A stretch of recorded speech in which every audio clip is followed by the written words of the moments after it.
Jair Bolsonaro ou l'homme du coup d'éclat permanent. Avant d'arriver au pouvoir brésilien en 2018, le député d'extrême droite était déjà connu du grand public pour ses déclarations enflammées et ses insultes à l'encontre de ses opposants. En 2016, devant des millions de téléspectateurs, il vote bruyamment la destitution de Dilma Rousseff. Pour le Brésil au-dessus de tout, et pour Dieu au-dessus de tous, mon vote est oui. Des mots qui deviendront le slogan de sa campagne de 2018, marqué par le coup de couteau reçu par le candidat lors d'un bain de foule, un geste qui lui aura finalement bénéficié dans les sondages.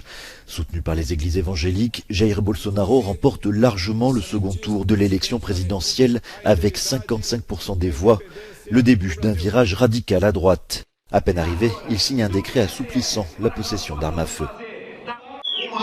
Une arme défend plus que notre vie. Elle défend notre liberté. Sur le plan économique, Jair Bolsonaro applique des recettes néolibérales. Il favorise des industries d'extraction et l'agriculture intensive au détriment de la forêt amazonienne. C'est une erreur de dire que l'Amazonie est le patrimoine de l'humanité. Et c'est une idée fausse, confirmée par les scientifiques, de penser que notre forêt amazonienne est le poumon du monde.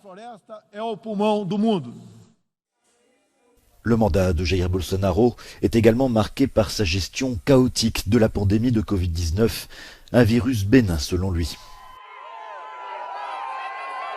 Après le coup de poignard, ce n'est pas une petite grippe qui va m'assommer. Une petite grippe qui a finalement tué 686 000 personnes au Brésil.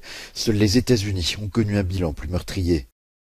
Aujourd'hui, le nom de Bolsonaro divise comme personne la société brésilienne. Le président a ses fans inconditionnels qui voient en lui le défenseur des valeurs traditionnelles et des gens simples.